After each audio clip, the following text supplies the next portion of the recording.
তুমি ছাড়া তো আমাদের আর কেউ নাই, তুমি ছাড়া তো আমার আর কেউ নাই। আল্লাহ গো, তুমি যদি মাফ না করো কে আমাকে মাফ করবে? তুমি যদি মাফ না করো কে আমাকে মাফ করবে?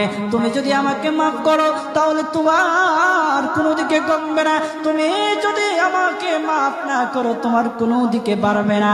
আল্লাহ গো, তুমি আমাকে মাফ করে দাও। সারাটা জীবন অন্যায় কাজ করেছি, সারাটা জীবন নাফরমানি করেছি, আমার কাছে কালেমার দাওয়াত কম আসে নাই, আমার কাছে কালেমার দাওয়াত কম আসে নাই, আমাকে লোকেরা কম বোঝায় নাই। ওগো আল্লাহ, তুমি আমাকে মাফ করে দাও। মাফ না করলে কোথায় যাব, কার কাছে যাব?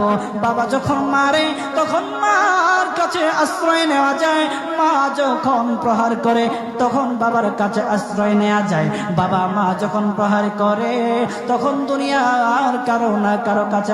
ওগো আল্লাহ,